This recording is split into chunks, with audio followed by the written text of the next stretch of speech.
Look at Ohm's law and resistance and power kind of things here. All right, so this problem, let's say we have our house and we have a little chicken house over here and we want to run about a 150-foot cord to our chicken house so that we can put a 300-watt light bulb in there so it'll stay nice and warm this winter. Okay.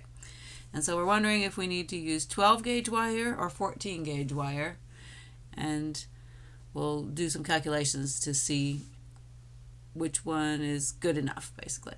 So we have some information here that is found on internet, Wikipedia, whatever.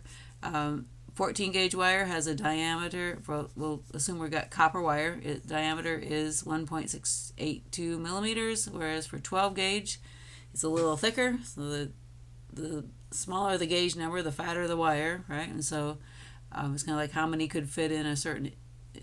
of the wires could fit in a certain inch. So if you got fatter ones, fewer ones can fit in a certain circle kind of thing. All right, so 12 gauge has a little bit bigger diameter, and we've got the resistivity of copper here, just an approximate number anyway. Also found on the internet somewhere. We're taking an average of a couple of them probably. All right, so what do we need to know? Well, so we've got a voltage source over here at our house, right? What is house voltage? And for the moment, we're just going to kind of pretend like it's DC, although it is AC, but we're going to kind of do it as we're calculating the voltage things here. Well, they're similar enough that we can just use the DC equations for our AC. So we'll just go with 120 volts. All right, it's really alternating current, so it's a sine wave, but we'll ignore that for now. And then we're going to have wires are going to have some resistance. So there's going to be a tiny amount of resistance, some resistance every meter kind of a thing. We'll go ahead and calculate the resistance of the wires. And what we're going to have to do is actually kind of calculate two R's. I guess we'll call them R, just call them each R. Right, because we're going to have the wire going this way because electricity needs a closed path, right? So it's going to have a wire going this way, go to the bulb, and then current's going to flow that away, and then current's going to come back, right? Go through the bulb, light up the bulb, and come back and go back to the source. So we need a closed loop for the current, so we're going to have two lengths of wire. You couldn't just run one wire out there, it wouldn't work, right? And so we have the second length of wire coming back, and so the total resistance will be 2R, right? And we'll just have the bulb is 300 watts over there, so we'll have to probably take that into account first. But so the first question, what is our total of the wires? So for part A, our total will be, according to this figure, R plus R, right, which is just 2R, because we got the hot going back and the hot going out, neutral coming back, if you want to use the normal terms there. And so what is 2R? Well, we need to figure out what is R. So R, remember from our definition for a cylindrical thing, our resistance is rho L over A. All right, and so the wires are cylinders, very long, thin cylinders, right? And so we're going to use our information here. Let's see. So we've got rho for copper, 1.75 times 10 to the negative 8 ohm meters. What is this weird ohm thing? Well, that's the resistance's units are ohms, right? So our unit is ohms. Ohms. So this is an omega, capital O, Greek omega. This is a symbol for ohms. All right, there's, again, named after a scientist or engineer from a long time ago. All right, what is L? L is how long the wire is. So if we're going to do 1R going and 1R coming back, it'll just be the length, like I said, for how far the house is from the chicken house. I said about 150 feet, and so that would be about 50 yards. And if 1 yard is about a meter, we'll just say that L is about 50 meters. We're just doing an estimate here, and so we'll use 50 for both because we're just estimating or estimating the resistance, but we wanted to compare the two gauges is what we really want. to compare. So let's just put in 50 meters. And then the area. What is this area? Right, when we're calculating the resistance of a cylinder, right, the area is this cross-sectional area here, whereas L was the length. Right, and so the area is going to be the area of a circle, which is the tiny little area of the wire. And so we're going to have to do one for 12 gauge and one for 14 gauge. So let's just call this R12 to start off with. So it's got the same resistivity, same length, but now A12 is what? It's pi R squared. But R is D over 2, so it's pi and 2.053 times 10 to the negative 3 to get it into meters. 10 to the negative 3. Well, you can't read any of that. 10 to the negative 3 meters over 2 to get it to be radius, and then square it. Right, so the resistance of one length of 12 gauge wire is 1.75 E negative 8 times 50 divided by, and let's put it in parentheses, pi, and then 2.053 E negative 3 divided by 2, and then get out of the parentheses and square, whoops, no. I need more parentheses because I don't want to square the pi.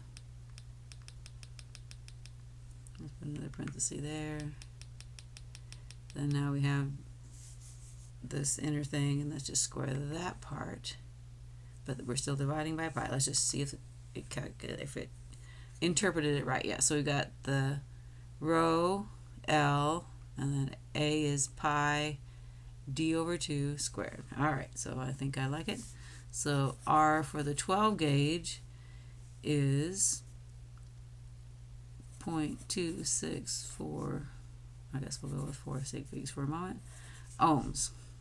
Right, because this is ohm meters, this is meters squared, so we get 1 over meter. Anyway, the meters all cancel out, 2 meters on top, 2 meters on the bottom, and we get ohms. All right, so now let's go for R for the 14 gauge, same numbers on the top, same resistivity rho, and same length, we're assuming, for our run to our chicken house. But now the pi is going to have a different, the area is going to have a different diameter, 1.628 times 10 to the negative 3 over 2 squared. I'm going to cheat and get that equation back and just go in and change my diameter to 1628 millimeters, yes. All right, and so the resistance of the 14 gauge, right, skinnier wire, so it's going to have smaller area, so it's going to be a bigger resistance, I hope, yes, 0.4203 ohms. All right, and we would expect these to be small numbers because copper is a good conductor. That's why we use it for wires. We don't want to have hardly any resistance in these wires, because resistance means losses, means heating, means voltage gets dropped, and the bulb doesn't get the voltage that it should have. So smaller is better, right? So 12 gauge is better than 14 gauge, right? Because it's fatter. You can handle more electricity flow without causing problems. Okay, so but we want R total. So basically R total is just 2 times, like I have over here, 2 times R. So R total for the 12 gauge is 2 times 0.2643, 0.5286, and R total 14 gauge, 2 times 0.203. Yeah, and that's not okay. Calculator error. There we go. 0.8406. Probably could have done that in our heads. Okay, so that's the answer for part A. Okay, so we can see it's not twice as much resistance, but it's quite a bit more resistance, right? B, how much voltage is lost or dropped in the wires?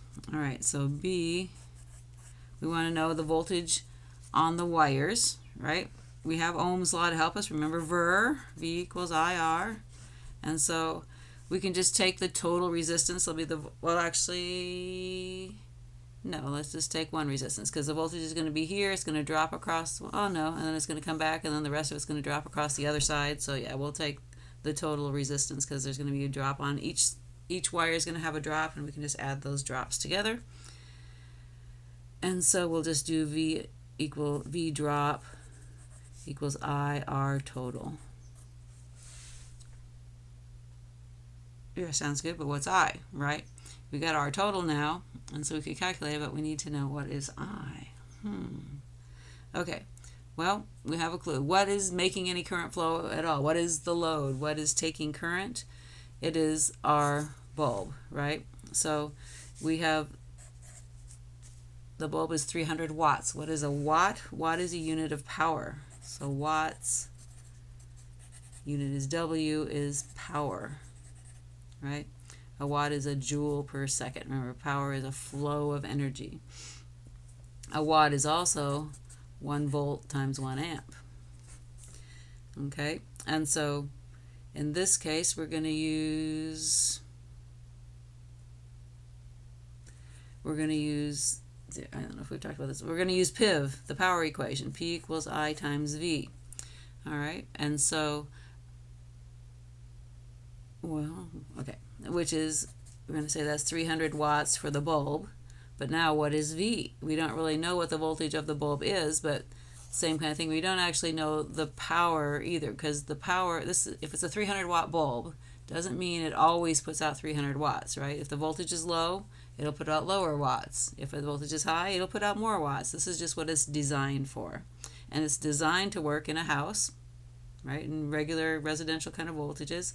And so the design voltage of a house, actually there's a range, 110, and then 5% up and down from 115. 115 and then 5% up and down. So it's roughly 110 to 120 volts is what the voltage is supposed to be. We were saying that we're assuming we're at the maximum here. We're at 120 volts, the maximum normal voltage. So let's just go ahead and assume that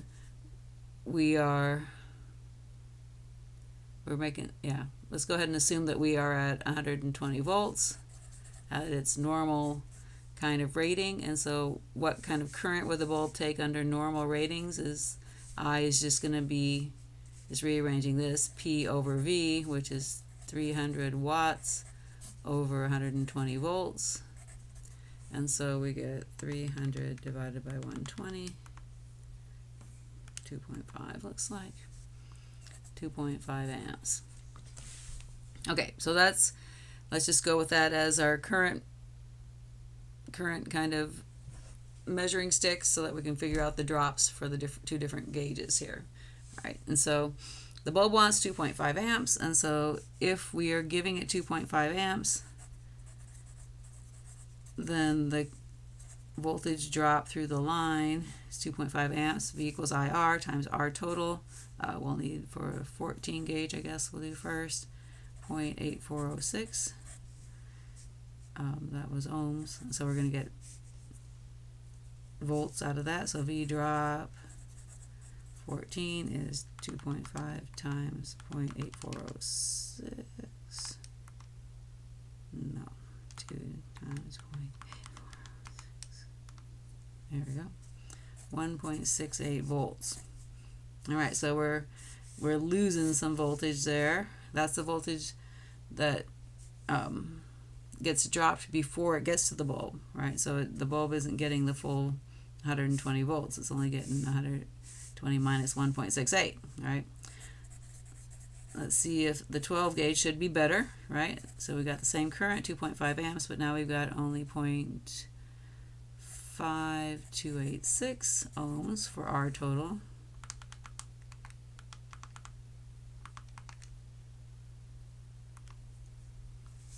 So we're only dropping 1.32 volts. Okay, and so maybe we should have started at 115, but either way, looking at these two voltage drops, so this is answer for part B, neither one of them is a very big voltage drop, right? It's only 1.68 volts versus 1.32 volts. And so the manufacturers know that the power company can have a 5% variation in voltage, or basically it can go from 110 to 120, right? And so if we started at 120, so let's just say what is V of the bulb in both cases. V bulb, is that what it's asking for? No, but let's go ahead and calculate it. V bulb for the 14 gauge is going to be the 120 minus the 1.68 that was lost in the line, right, or dropped across the line. And so 120 minus 1.68, 118.3, which is still well above the lowest that it would theoretically be designed for, of 110. And then for the 12 gauge, similarly, a little bit smaller drop.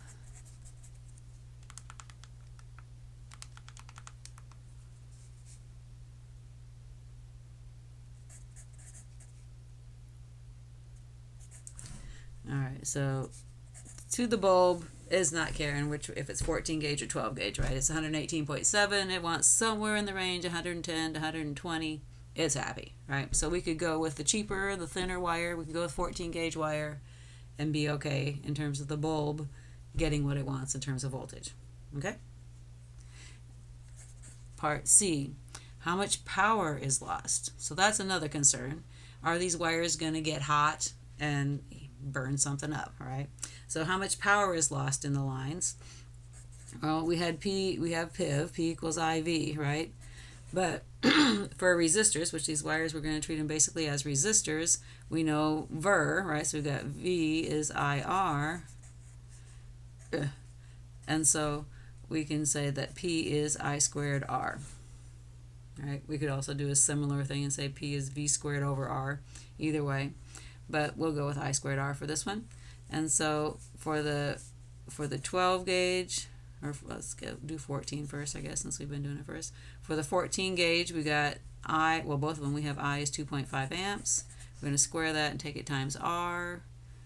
R was 0.8406. This is just R of the wires. Okay.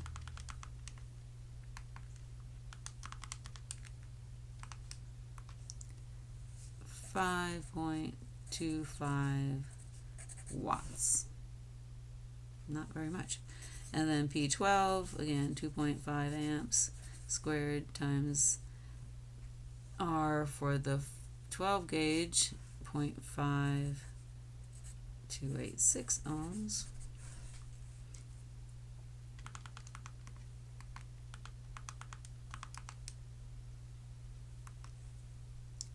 At 3.3 watts, or 3.30 watts. So again, 12 gauge is better. We only lose 3 watts as opposed to 5. But out of 300 watts, we're only losing 3 or 5. And 3 to 5 watts, not very much power. So I wouldn't worry about it getting overheated or anything like that either. So if all we're doing is one bulb, we're probably safe for a 14 gauge, right? We use 14 gauge for house wiring in the lights and things like that as well. And there'll be more than one bulb possibly in there. But again, 300 watt bulb is pretty high wattage because it's a heating kind of bulb. Okay, so we answered all the questions. We'll stop there.